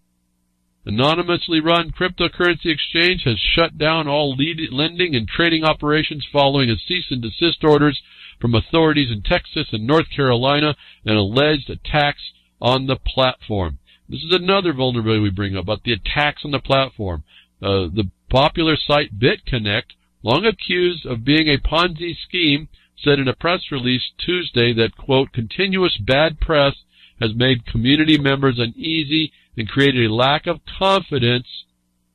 Do I have to read that again? I think I will. It created a lack of confidence in the platform. trading platforms. Trading platforms are the financial system. And they talk about the platform, they're talking about trading as the band, they're in commerce. These things are in the jurisdiction that all that think that you're being libertine have plugged into right there. The lack of confidence, these are con men, all of this. And I'm not even taking me Bitcoin now. I'm saying the system that's running this through, that allowed this thing to come up, the one that allows the hype, the one that allows you to plug in and get used to this thing, then slowly turns up the heat on the pot of all you boiling frogs, is what's going on here. They're telling us exactly what's that. And then they explain the susceptibility, so they bring it into a larger context. This is all like an equity discussion as well. Well, with the larger, for those similarly situated who are blindsided, can't be blindsided by this harm, well, they're vulnerable to a DDoS attacks, and they can't get their funds. Well, they're ignoring the fact that these governmental agencies will come in and they're going to shut you down. If you're not with the program, they shut you down. If you're involved with that, they don't tell you you're not going to get your stuff. In fact, you become an accessory. Word to the wise. Watch what's going on. There may be ways to go through to have one company had a subset. We heard about that. It was a cold storage. That may be the way to do that. Then it's not in trade. It's offloaded as a storage, a bank, and then it's offloaded in an emergency to another place that everyone gets their money and moves it from there again. I don't know. I'm not sure how the regulators will do this, but you understand when they can shut down. This is what I tell you about regulation. It's the license to monopolize and centralize. So if you think you're decentralized, that's not going to last long.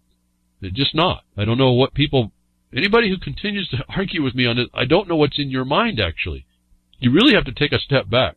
If you didn't understand about the straw man and how the weaponry part I told you about, and how to take the weapon of the one that's going to use it against you because you don't have one, and then use it against them, if you don't have all that thought in your head, please take a step back. Drop the chalupa and take a step back. Please. This is a serious movement going on in this world right now. Very, very cool, but very, very, very, very serious for people. Whether they see the harm, the danger, I think, is really transparent to most everybody. And we get lost. We like to play the games. I mean, we like to play our games, so we like to think we're in it. We think we're pretty smart, and then we don't realize the kind of traps that are set up. But researchers find that not only with the governmental stuff, I told you there's hacking and this and that, but there's also manipulation. People that, and they're kind of beyond me to even think. Someone who decides, I'm going to hack the system, I'm going to jump in, I'm going to get the Bitcoin, I'm not going to steal them, I'm going to run the market with these things so I can make more inside on the theft, unseen, than I can if I stole the coins and ran. It was what researchers found that one person likely drove Bitcoin from $150 to $1,000. Show you this is all a manipulated speculative condition. It's digital. It can be hacked. I'm not giving a judgment one way. I'm just telling you here it is. That someone did a research and they went through that's a Mountain Gox Bitcoin exchange. The currency, they called it a currency exchange then. I think it's been shut down by now. I don't remember now. But they stole, they were able to grab about 600,000 Bitcoins at the time worth 188 million. They were able to do inside trades, and it's able to be found within how this was done. If you think this is all anonymous, they were able to study this and found out that these trades were being done to raise and lower the price, like day trading in a way. That every day every time they would come in and do this, the price would go, there'd be some exchange of money, some value. They were actually pumping the system in order to make the profit on a continuous theft of the Bitcoins they originally stole, which is another type of vulnerability. I thought it was kind of brilliant, do it that way. How bold, how brash are you to go ahead and stand there in the bank and just give loans out to all the customers of the bank. Let them invest in the stolen currency while you stand right there. That's pretty cool. Pretty bold, pretty brazen. It'd be way beyond whatever I'd be interested even thinking about, but and don't. And that's part of the problem why it surprises me and kind of tickles me to hear it. So a team of people did the research on this. Another style of vulnerability. Put that in your list of on your risk management side to see how you want to do this with the Bitcoin, where it's going. I really, part of me really likes the technology, but there's a much bigger play going on that I don't think any of you really want to be involved in. And I think anybody with the libertine mindset will maybe too late see that's the case.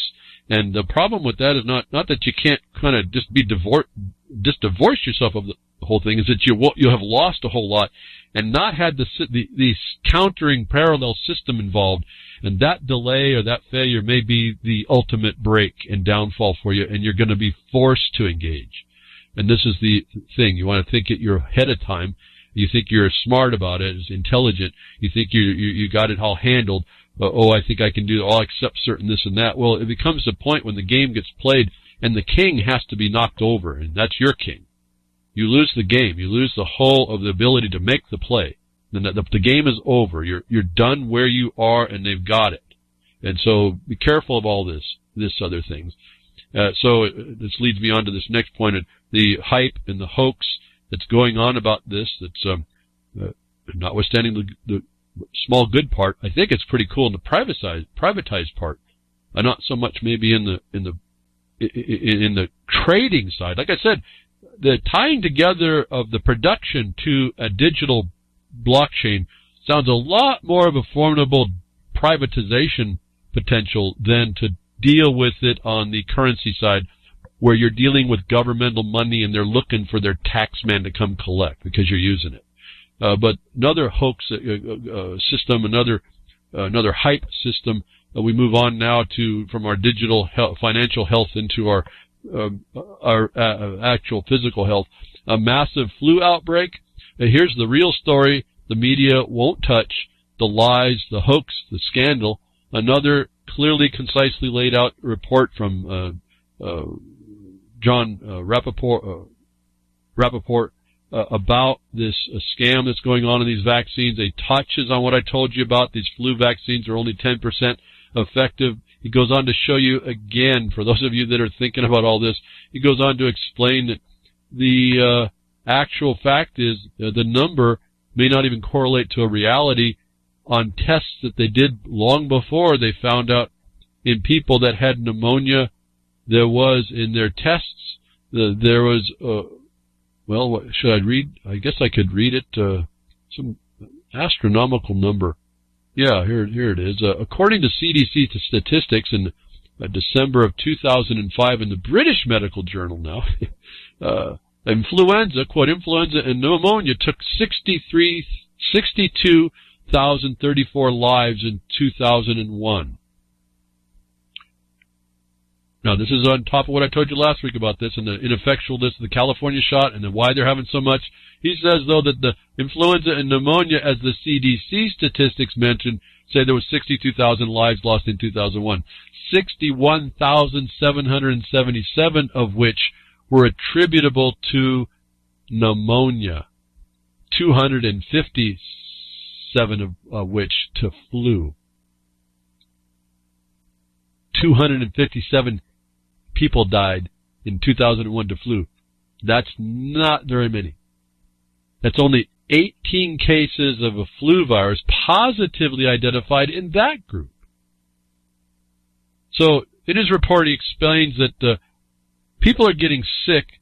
They think it's the flu. Flu-like symptoms are caused, I've told you this before, are caused by a number of things. Not necessarily because you're told that it's the flu, that it is, that when they tested this, the cases testing positive for flu were only 18 of the 257 that died. Though death rates are actually for pneumonia. And so here you go in and get treated for what the doctor tells you is the flu, and he's wrong. How many times? I mean, like I didn't even do the number. It's some infinitesimal time you could have it for the flu, and some thousands and thousands and thousands of times more that it's pneumonia or something that causes pneumonia. And so I want you to be aware of this condition, that it doesn't, because they say what it is, it doesn't mean that it is. The CDC's got the evidence that it's not, and they still push this this vaccine thing. And they admit that it's not. They admit that it's not functional. They admit that it's not working, and maybe it's not working even if it did work, because there's only a few people that ever have actually get the flu that is a killer. All the other cases are something else. And what I appreciated in this report it really made me chuckle, since I've been talking about this since 2009 or so. Coming out the gate, I was talking about this. He references the year 2009, and I come to this point where he stops and says here, so the point here is that they don't have the flu, these people. Therefore, even if you assume the flu vaccine is useful and safe, it couldn't possibly prevent all those, quote, flu cases that aren't flu cases. The vaccine couldn't possibly work. And here's where I smiled, and don't know what part I played to this, but here it was. The vaccine isn't designed to prevent fake flu unless pigs can fly. Thank you very much. I think I got this from Gary L., and I don't want to touch it because I don't know if he's going to talk about it on his show in 2 hours, Road Less Travel with Gigi's Boo. You might want to tune into that. It gives you all these different types of stories and things and different vantage points and views. But I think I got this. I just wanted to point out, without getting too deep, there's a survey going on for the survey is an ongoing project, so if you have unvaccinated children and are unvaccinated yourself, please fill the questionnaire. They go through and discuss what they have so far. Currently, there's 16,493 participants in this thing, and what I found, and I'll just do this in a paraphrase. You read through this, and it's quite a long read, and it takes a while to do it, and I haven't done it in any depth. I just haven't had time this week. What you'll find out is they show by the statistics that they're getting a marked increase in things like hay fever, asthma, neurodermatitis, herpes, marked increase of children, so-called, that get the vaccines over the minimum rare cases of these very same things in those that don't get vaccinated. So here's a reference. Study. You want to do a study of a study? Here. Do this one, folks. Go read through it. I thank Gary O for bringing it up. I don't want to get too deep in case he covers it. If he doesn't, you need to read the black and white for yourself. You need to prove this out.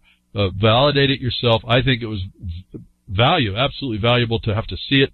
The black and white tells us a lot if we can work through what it's meaning for us.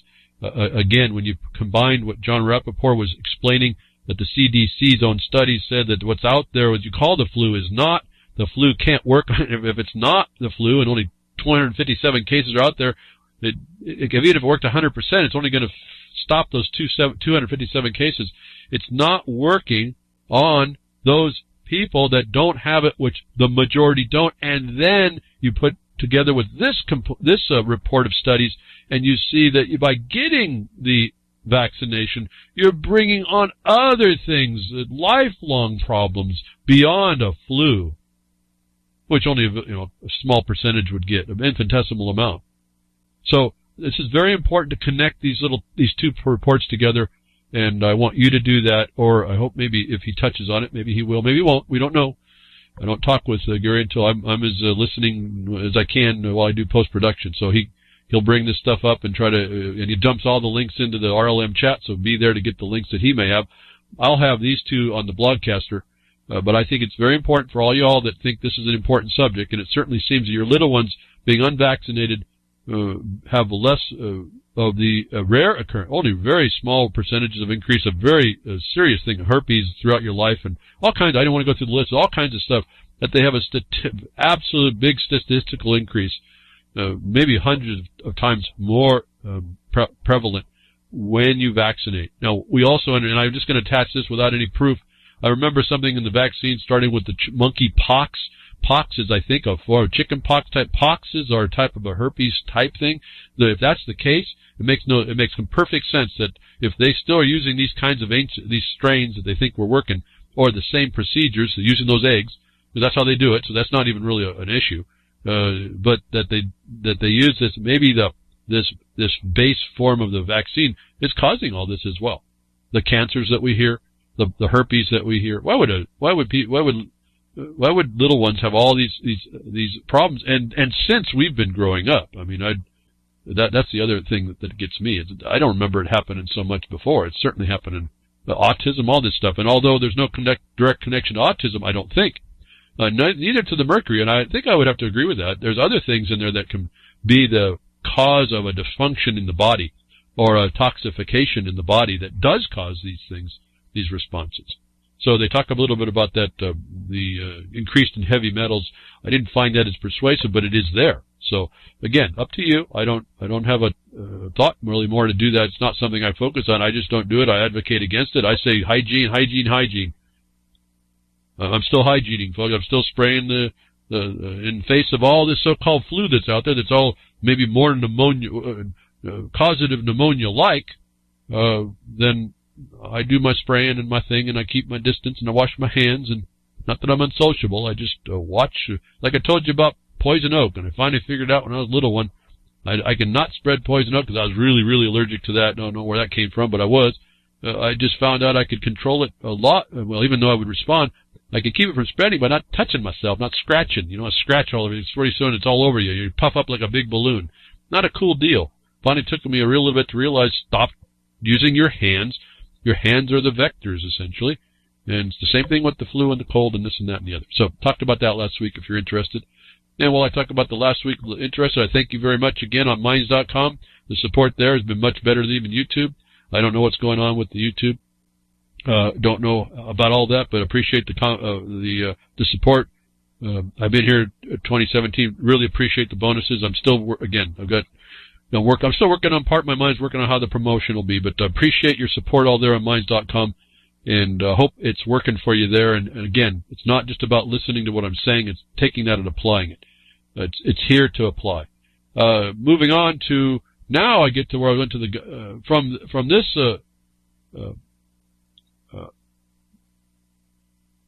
The report on the things that are in the vaccines, to the fact that those things can change and cause the organisms to be more resistant and not work, and the adjustments. We move into a recent story that popped up here a day or two ago. I needed to tell you about this. Again, it seems more like a public awareness campaign here today. Just get the information for you. Be aware here, folks, because there are telltale signs that the science of antibiotics certainly is what they said it was. The organisms in nature are tougher than man can conceive, and here's the evidence. If you didn't think so, chickens from British supermarket show record levels of antibiotic-resistant superbugs. Chickens on sale for human consumption, you beastie animals, you. In Britain, supermarkets are now testing for record levels of superbugs that are resistant to some of the strongest antibiotics in use today, according to new research. They give you a link from the UK government. Okay, so is it a big scare story? I don't know, but folks, if this is true, this is in a country that professes to have the highest and most stringent standards against all this nonsense. Is the other point that caught me. These results are alarming because resistance to antibiotics among livestock can very easily affect the resistance among humans and could essentially render vital medicines ineffective against potentially serious diseases. I want to read more. Those of you that know about the subject know. If you don't, you need to read this. And so you need to see about this problem. It's now testing the superbugs are in the food. Okay, so this is the first warning to you all. And the only thing I can know to do here, not knowing what the bugs are, you got to cook your food. You got to heat it up. Go find the standards that have been found to do to cook the food, to get rid of the organisms. If I remember right, it's minimum. I think it's 165 degrees when you're maintaining temperature. I think it has to go to 185 degrees for I think about 10 minutes at least. If my numbers are wrong, fix that. You gotta know what that is. You need to cook your food, given this is the case, in order to get rid of these things that can't be killed. Because I don't know what's on this, but if you have a scratch on your skin, I can't see how that wouldn't aid you getting something that there's no cure for. Because because it's overprescribed or overused, or just the fact that they're being used and they don't go back to things that may be better and less chemical, less pharmaceutical. There's so many things that are natural that you might try, and when people step back and look at that, they do find that there's more natural things, so that you don't get this kind of an alarming increase in the virility of these organisms. What was it? A Norwegian hospital found hygiene was better than antibiotics. And you remember that story I reported on? It just come to my mind. I don't remember where all this is, but go back and research it. I think it was a Norwegian hospital doctor. He got vilified for that, and then it turned out that he was correct. Cleanliness is next to godliness. That came to my mind. Hygiene, hygiene, hygiene. If you stop using the stuff that pharma sells you, the government says it's okay to sell you to supposedly make your life more wonderful, you may go back in time. You may be the Luddite that actually finds that the simple way of life was better. Let's put it that way. So, word to the wise. This kind of startled me a little bit to actually see this in the food and being sold. They didn't even shut this down. They just said that they were there. So, word to the wise. Here it's coming, folks. It's already on us. Now, moving over to chicken to beef. I want to touch base now on some stuff that's kind of old news because I didn't get to it, but still is important. I think important points are here to point out. They're along the lines of what I was talking before, how you're treated by the court system. It's a systemic corruption. You don't walk into that thing and ask those people for a permission. One, they'll tell you they'll deny the permission, or they will deny the remedy against their oppression. The abuser will not stop abusing. I don't know why people don't get this. You don't walk in there and you don't ask them to do a thing. You go in there and you use the obligation and duty that's bestowed upon them in the law that they've accepted that requires that they do something, not ask that as a question. Is my problem with this Bundy trial as we move from chickens to beef? And boy, he told us right off the bat that day he went home, he had got him cut up 1.5 inches or so sirloin or whatever the heck it was. He had to gum it down, but he in fact had his steak, and everyone should have a steak. Forever the promoter of beef is a cool thing. So certainly no antibiotics there that I can tell that he's been talking about. Certainly haven't been a problem. And so beef is where it's at.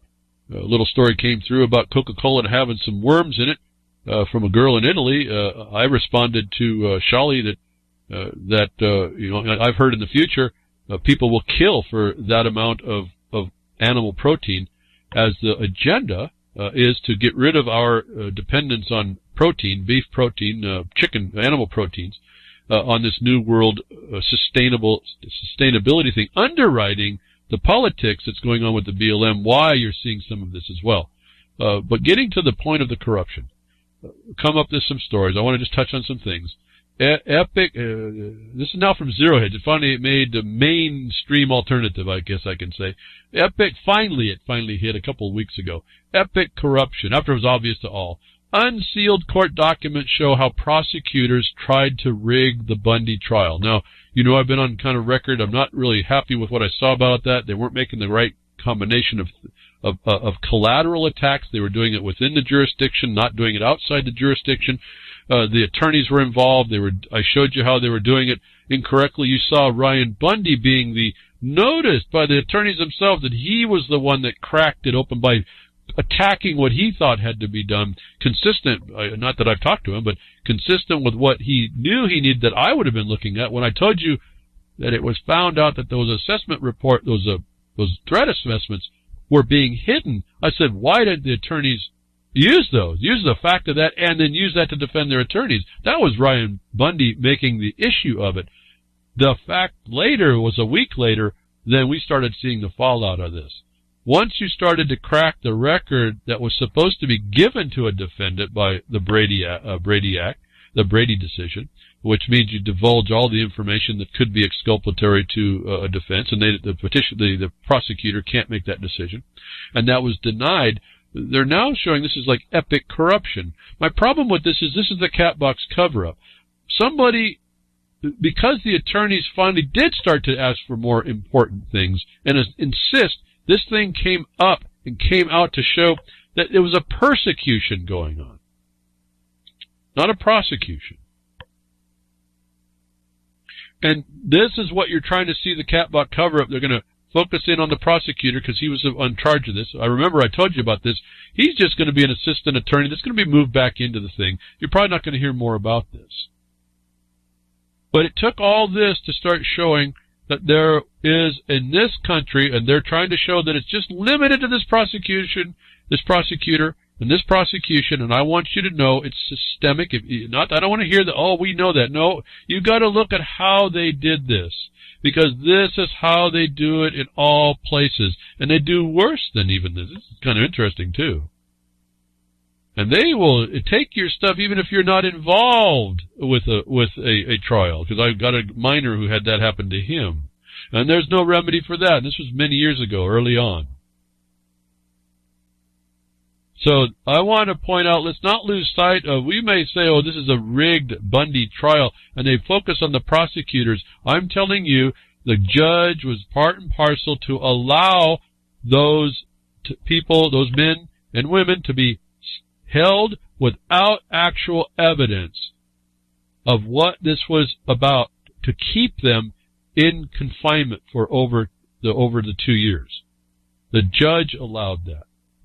And the attorneys allowed it by not challenging that and challenging that jurisdiction. As I've told you, you go right to Title 28, USC, I think it's 88 to 134 or 33, and you'll see that there's no court in Oregon that has competency over that area. None. And so you go with your attorney and you ask the court there, well, are you a criminal? Well, they got no competency anyway. They can tell you anything they want. And you've asked them. I don't want people to lose sight. This is not over. This is now, I've told you, the war is starting. I didn't get to these stories to flesh that out. This is the muck and the mire, the prosecutor. The muck and the mire. They still got the muck that Mire got caught in. This is the persecutor. The court system enabled this whole thing. This thing starts from an environmental fraud. The Bundys and the government stalking tortoise, I think, is something that Vince easily has promoted. I think the stalking tortoise. This is a cover. This is a false front. That's the straw turtle. You understand? This is all the same stuff. They made a party out of the turtle, the straw party, and they went after these people, and they disregarded the law. They used it as an impermissible way. What else would you find that whole thing was rigged? And it's rigged from the top, folks. As I told you, Sessions is not out of this. I consider this the crimes of this century. Was the Bundy persecution. It's not over, folks. I don't want you to, I guess that's my whole point here. Don't think this is over regarding the corruption. We now have to attack that. All of you, the peanut gallery has to go after that. I'm hoping that somebody does. Another report that came out at that time, Meyer gets demoted in U.S. Attorney's Office. That actually wasn't what happened. There was a shuffling around of the offices. These attorneys, these U.S. attorneys were in temporary positions. He just got put back, I understand, back into one of those temporary positions. He's not in the face and the lead of it. And then they mistrialed it. And this is the same report that Sessions said that he supported his acting U.S. attorneys. He didn't hold out Meyer. He agreed with what they did. This is a systemic corruption, folks, to the top. And how would Sessions know to continue it? It's even deeper than you think. Or we've just identified an officer who's incompetent, absolutely incompetent. And that could be actionable, too, if you have a place to go with it. So, again, all this was done. I've heard very little about this since they got out. But there should have been a real push. I hope no one's talking to me about it. Not that they have been, but I don't see much noise, the news or anything, stories, nothing coming out. But the point is that this is exactly an evidence of how it gets done to everybody. And it's not limited to the federal court. It's in your states. They do all the same stuff. And so now that you know that, those of you that are all into this, what are you going to do with that knowledge? How do you set that up? You know they're going to do it now. What are your tools to make sure you get that on the record so that you move this thing forward faster than one Ryan Bundy being mocked and vilified and defamed until the other attorneys decided, oh, yeah, we got a problem here. We better ask about it. We better insist. We'll have to go the long way and get some defendant to do something. Folks, the whole point about this in my mind is the presumption of innocence needs a stronger advocate. Because if the presumption of innocence was actually functioning, the judge couldn't take it on the word of the prosecutor, who cannot produce evidence on his own or by his statement, could not take on his statement that the Bundys were more or less than innocent in determining their release, even if they agreed to go to trial in that court. Was the notice to me this was going down in flames unless somebody did something to pull out what was being hidden. They're doing it right in front of everybody's face. The presumption of innocence, that they can even attach this to us, needs a stronger advocate. That stronger advocate is you, each one of you, in understanding this and tying it over to what I said in the first hour. I guess it's part of the deal, how this all works. To me, it's just one big scam, and it's all got the same mechanism. And so the mechanism can be broke in the same ways, by the same tools. You just focus it in on whatever that subject matter is. A report that came out from Maxine Bernstein from a Twitter, judge denies attorney Marcus Mumford's request to delay Mon's hearing on why court should not ban Mumford from practicing law in Oregon federal courts. Hearing set for the 10th, Monday. Well, that was before. I want to point out this is the guy that stood up and railed for a release in Oregon. He got tackled, got tased. He went to apparently had a hearing, and he writes a delay motion. He says, I need to have more time. The response from the court is, but you didn't give me any reason to delay. You're going to have to show up. Now, I want to point out the simple point here. The attorney who knew better, when you make a request to the court, you have to have a reason for it. To not put the viable reason or any at all shows he's a bit incompetent. He was supposed to be defending the Bundy, one of the people. I think it was Ammon, the Bundys. How is he supposed to be functionally representative even? If he doesn't understand the basic principle, with an objection, you have to have a reason, and it's got to be a valid one. I think this was indicative of the problem of the attorneys, and why you can't really rely on it either. But more importantly, this results in him doing a tactical thing. He just takes the fact of what he did, pleads guilty to the fact, and he agrees not to practice in the Oregon federal system. He's going to go back, so that allows him to practice back, I think, in Utah is where he came from.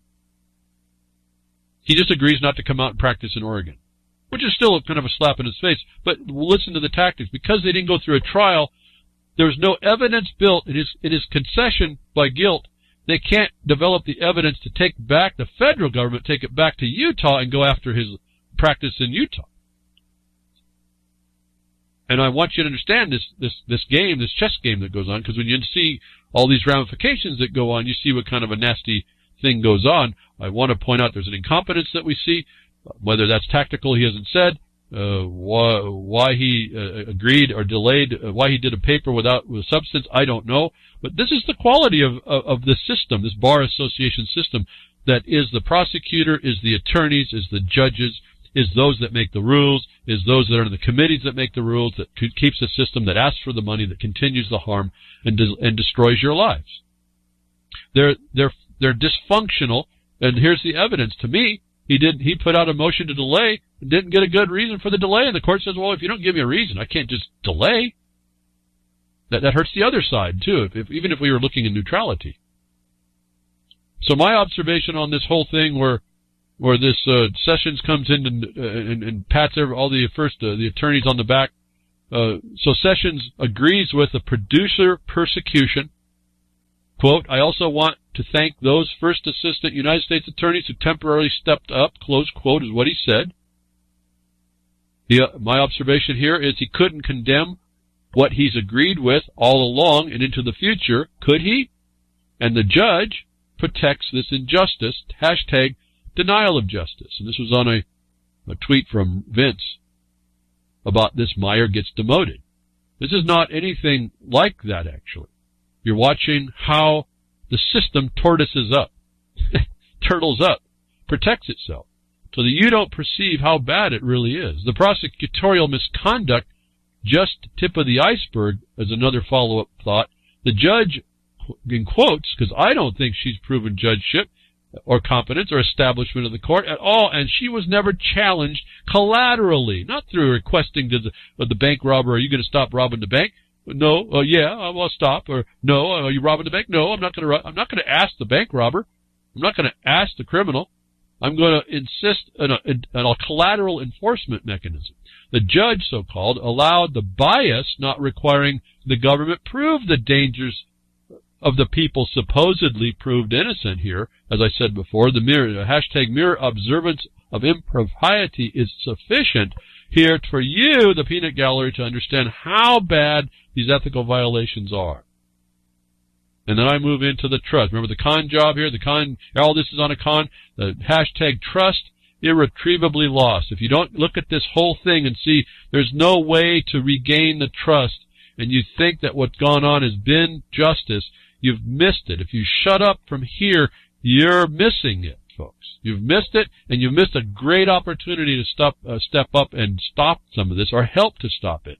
All that I see, and all that we're attempting to do in our way, with only a few of the people that I work on. I have another observation on all this, Twitter. Do you understand, under the now presumptive fraud, government does no wrong? As long as everyone in Gov lies, they can cover up and profit from continuous crimes with no way to overcome that. Folks, do you understand that's how this works? They lie and they cover themselves up, and you have no evidence to go after them. You have to find the tools to do that. I additionally add that isn't a system of justice. Irretrievable trust breach. And I think one last observation on this was Sessions barking up the wrong bush. Check. Considering the seriousness of the crime and its impact on the community. Check. Marijuana business has since become a sophisticated multi-million-dollar industry that helps fund some government programs. Is what was stated in an article about Sessions on the marijuana, in contradistinction of what he supports as the present prosecution. They make the admission that he has to consider the seriousness of the crime, yet marijuana businesses are aiding the government. My point on this is, shouldn't he then prosecute the government crimes if they're now harming the people? It is the hypocrisy of this system that you're watching that has no remedy, folks, unless you step up. Absolutely, you have to do this. There's no one else to do this. Use the parts that I'm suggesting. You need to go get a bigger hammer. You need more things to bring, but I'll give you the substances I give the first hour about how you take your knowledge of these fictions they build against you and use them as a weapon against them. And the same method I do that is the same method you apply to all the other things that you know they're doing wrong, and they get away with it. And until you do that, you're just going to be yakking, whining, gnashing it, whatever you want to call it. You're not going to be functional. You're not going to be efficacious in your action. And you're never going to get anything done, and you become the accessory to the crime against you. Why? Because silence is acquiescence, silence is consent, and silence on your part becomes also that false representation I talked to you about last hour. Thank you for tuning in today. Hope something I said will help you out. Get working on helping everyone out, yourself as well, because that's what the equitable remedies are. Grimner, thank you very much for what you do at reallibertymedia.com and the Blogcaster and the archives and all that stuff. And UCY.TV, Jules, thank you very much for all the casts that you do. And any terrestrial broadcasters and FN Network. Minds.com, thank you again over there for the support. I do appreciate that. Hope you're getting something out of it there. Don't have much time to do things. And we'll see, I guess next week. I'll be here next week. Tech diffs are nature willing.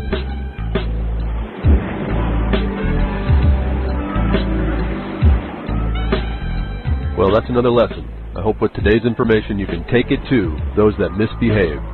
From behind the woodshed, leaving his mark on the beast, this is Hal Anthony. Till next time, journey with purpose.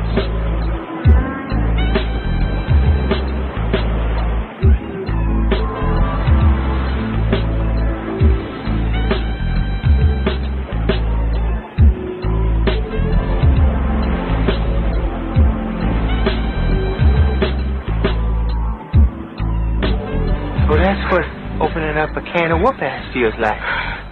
Son, you just opened a whole case of whoop-ass.